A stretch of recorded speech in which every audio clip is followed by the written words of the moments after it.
Hello friends, Kurumjari Mayambu. Tamenglong Hariba Lamdam Asi, Manipur gi yamna naturally phajaba, Singhi district amani haibasi, mayamna khangnaduna lairaba wafam amani. Aduga hojikti monsoon season haibadi nongju panta haurabanina, Tamenglong gi KAIZEN koyada laiba waterfall masa mayamsi, ekoina visibly uba phangbagi timing dune ba hojik khoigi timing je ko. Asi ai video asisu akhoi mayamna sanadriba unadriba waterfall ama koina salubagi video macha am khagni maside yamna lapna aibadi Tamenglong town de ilap lapna leba kilometer kun moktok satlaga leba waterfall macha amani ko sengnaina video namba hauki basisu aina Tamenglong da lakpadagi Tamenglong gi phajaba mayam masagi prakriti gi hageta ko magi naturally beautiful oiba magi location scenic oiba yamna phajaba location mayam asi mayam da share tongning badagi aina yama video namba hauki bani video se mayam amu yengminarse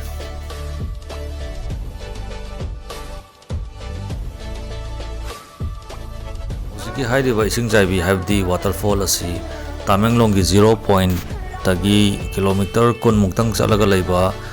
jaga amani ko waterfall asi lambi di khoigi Tamenglong gi rani market tagi yelom da sakharaga asagi Tamenglong Mahur road national highway number 137 da chatkidoine ba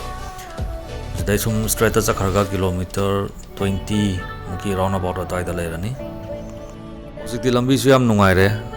khoigi Tamenglong Mahur national highway number 137 asi ayam saruk loisale aduna lambi japa yam nungai re matam su mangdre hojik uri ba khoigi saktam asi khoi current construction completed oihibagi magi road structure ne bako abi je phajarabani na khoigi side ta laiba khoigi location magi vegetation me amse yam phajaba scenic oiba no mole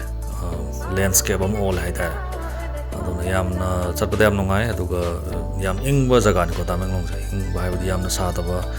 singdi lamni aduna sahi chupa ai wakal dadi yamna nungai ba laibda yam nungai ba khoigi environmental condition ama oyena ai dum haijani saurakna khoina sangbasi 40 to 50 minutes mukti drive oirani aduga highway dagi oirom da khara kumdari bako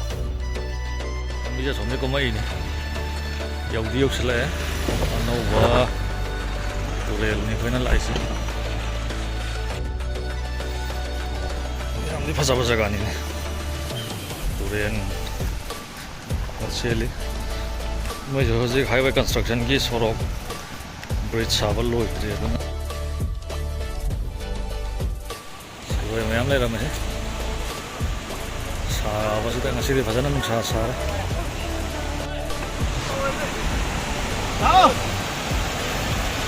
निकाल दिया हम फसा हुआ जगह तो ये भी फसन चलता है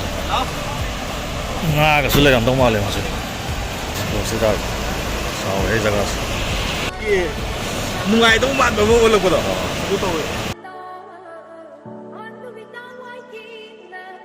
Jaga si dimi ta ba jaga budi natre aduga khoina sa na thakna ba khogi one day outing gi lakpani na sa thakna ba khogi adum isa gi sufficient oina ba purga dum lai ko. Khoina chatpan numit asidi nong di ta dre nungsa phajana sare aduna weather condition ri yanga chatpana di phai location je maramdi nongsing dara ga dinga sai lambi do khara nungai ta banina sathok jasin na khara nungai ta ba mande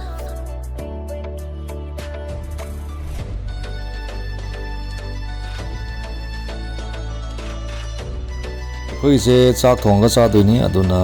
chak thong ba ya ba location ama koi dum mayam hong tro ga thimina re khara potha ba khara yauna ri aduga jagas di yamna ingna singna dum nungai ba haita na ba singsu phajana lure aduga dum one day outing gi di yamna perfect location amane na dum khale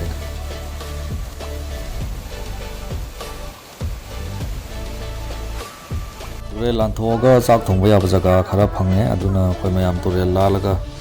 pochai hon ba hongna re ko chak mai thagat pa jo hongna re singi di watre adum turen da tawtharakpa sing adum mayam leram ko adum tawga thonga je na khoi dum mayam thongminare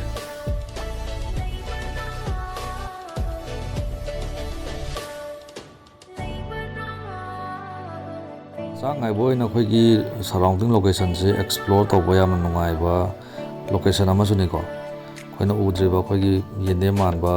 ꯃꯅꯥ ꯑꯗꯒꯤ ꯑꯣꯔꯀꯤꯠꯀꯨꯝꯕ ꯑꯗꯒꯤ bamboo ꯑꯗꯒꯤ ꯄꯥꯝ ꯇ꯭ꯔꯤꯒꯨꯝꯕ ꯑꯩꯈꯣꯏꯒꯤ ꯃꯈꯜ ꯃꯈꯥꯒꯤ ꯄꯥꯝꯕꯤ ꯃꯌꯥꯝꯁꯨ ꯊꯦꯡꯅꯔꯦ ꯑꯩꯒꯤ ꯑꯦꯛꯁꯄꯤꯔꯤꯌꯦꯟꯁꯀꯤ ꯃꯇꯨꯡ ꯏꯟꯅ ꯍꯥꯏꯔꯒꯗꯤ ꯑꯩꯈꯣꯏꯅ ꯁꯨꯃꯥꯏꯅ ꯔꯤꯃꯣꯠ ꯑꯣꯏꯕ ꯂꯣꯀꯦꯁꯟ ꯑꯃꯗ ꯑꯩꯈꯣꯏꯅ ꯄꯤꯛꯅꯤꯛ ꯅꯠꯇ꯭ꯔꯒ ꯑꯥꯎꯇꯤꯡ ꯅꯠꯇ꯭ꯔꯒꯅ ꯑꯦꯛꯁꯄ꯭ꯂꯣꯔ ꯇꯧꯕ ꯑꯩꯈꯣꯏꯅ ꯇꯃꯦꯡꯂꯣꯡꯗ ꯆꯠꯄꯤꯕ ꯃꯇꯝꯗ ꯑꯩꯈꯣꯏꯗ ꯆꯥꯅꯕ ꯅꯠꯇ꯭ꯔꯒꯅ ꯊꯛꯅꯕ ꯏꯁꯤꯡ ꯅꯠꯇ꯭ꯔꯒꯅ ꯁꯝ ꯁ꯭ꯅꯦꯛꯁ ꯀꯣ ꯄꯨꯔꯒ ꯆꯠꯄꯤꯕꯀꯣ ꯌꯥꯝ ꯐꯖꯕ ꯂꯣꯀꯦꯁꯟ ꯌꯥꯝ ꯐꯖꯕ ꯚꯦꯔꯥꯏꯇꯤ ꯈꯔ ꯍꯧꯔꯦꯕ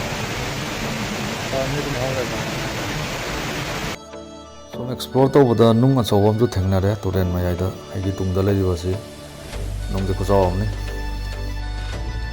ꯖꯒꯥꯁꯤ ꯑꯗꯨꯝ ꯌꯥꯝ ꯐꯖꯕꯅꯤ나 ꯑꯦꯛꯁꯄ꯭ꯂꯣꯔ ꯇꯧꯕꯒꯤ ꯑꯣꯞꯁꯟꯁꯨ ꯃꯌꯥꯝ ꯂꯩꯔꯦꯀꯣ ꯑꯗꯨꯅ ꯆꯥꯛ ꯊꯣꯡꯕ ꯈꯔ ꯑꯃꯗꯤ ꯊꯣꯡꯍꯧꯔꯦ ꯑꯗꯨꯒ ꯑꯌꯥꯝꯕꯅꯗꯤ ꯒ꯭ꯔꯨꯞ ꯁꯦꯝꯃꯒ ꯑꯗꯨꯝ ꯑꯦꯛꯁꯄ꯭ꯂꯣꯔ ꯇꯧꯕ ꯑꯗꯨꯝ ꯆꯠꯅꯈ꯭ꯔꯦ ꯑꯩꯁꯨ ꯑꯗꯨꯝ ꯁꯔꯥꯎꯟꯗꯤꯡꯗ ꯑꯗꯨꯝ ꯑꯦꯛꯁꯄ꯭ꯂꯣꯔ ꯇꯧꯕ ꯑꯗꯨꯝ ꯊꯣꯛꯂꯛꯑꯦ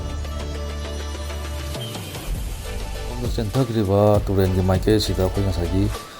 ꯋꯥꯇꯔꯐꯣꯜꯗꯣ ꯂꯩꯔꯝꯗꯣꯏꯅꯦꯕ ꯑꯩꯈꯣꯏꯒꯤ ꯁ꯭ꯇꯥꯐ ꯈꯔ ꯑꯦꯛꯁꯄ꯭ꯂꯣꯔ ꯇꯧꯕ ꯁꯨꯝ ꯆꯠꯈꯤꯕ ꯀꯥꯡꯕꯨ ꯑꯃꯅ ꯁꯣꯝꯗ ꯋꯥꯇꯔꯐꯣꯜ ꯑꯃ ꯂꯩꯔꯦꯅ ꯑꯩꯈꯣꯏꯒꯤ ꯃꯌꯥꯝ ꯑꯗꯨꯝ ꯆꯠꯂꯒ ꯑꯗꯨꯝ ꯌꯦꯡꯅꯔꯦ